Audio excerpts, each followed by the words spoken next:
I love your outfit. You know, no big deal, just on the Drew Barrymore Show. Try to show off a little bit. I love your book. How did you first get into the meat industry, Loreal? Oh, Drew, I've been cooking my whole life. I'm 33 now, started when I was 15. My grandma had a huge impact on me growing up. So I've been cooking a long time, and part of being a chef was they never really touched on the meat industry, fabrication, artisan cuts. So I had an opportunity to take a job years ago, and I can't believe all the doors it opened for me. Now, talk about your experience. You're a woman, it's a male-dominated field. You wanted to get into artisan cuts. How did that all come about? Well, I never noticed in the midst of doing things that are mostly known as male traits that I was a woman doing them. Like, as a chef, I'm constantly surrounded by dudes. I love to ride motorcycles. I play music. So I guess I just like dude stuff, and I like to wear lipstick. So I never really noticed I wasn't like where I was supposed to be, you know?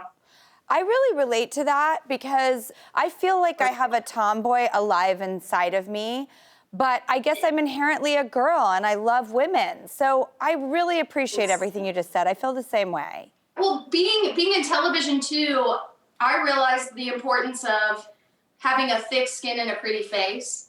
You know what I'm saying? You got to kind of have it all, you know? Okay, Loreal, why is that not on every t-shirt and billboard? And you do have to have a tough skin, you know? You really do. I had to hear things all the time that are hard to hear, and I'm glad that we can handle it. And what is your message for young girls who may want to become butchers themselves one day and be artisanal about the approach? Well, my biggest thing is stay hungry and don't not reach out to your homies. There are tons of amazing, beautiful women out there who want to like give you a leg up. You know what I mean? And I think a lot of times as women, years and years ago, women didn't want to help other women out. They didn't necessarily want to give them pointers or let them know how they got to be where they are, being successful.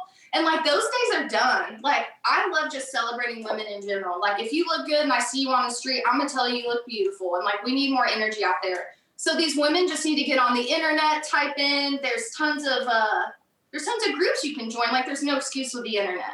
You know what? Again, I'm going to agree with you, Loreal, because when we did Charlie's Angels, people were like, are the girls going to be catfighting? And I was like, no, they're going to be best friends, lift each other up, like talk about dating while they're kicking butt. And, you know, catfights used to be the standard, and now I think women supporting women is the standard. And I'm so glad to see that.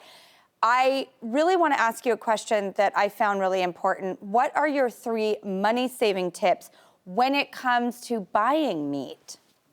Well, first off, buy in bulk. You can save a lot of money when you buy bigger pieces of meat. And when you shop at an amazing butcher shop, they're going to cut it up for you any way that you want. Secondly, don't be afraid to shop for those tougher cuts of meat. A lot of times they're going to be less expensive, and they're some of the most beautiful cuts of meat at the end of the day by the time they get to the table. For example, beef bourguignon, it's a chuck roast. It's a tough and expensive cut.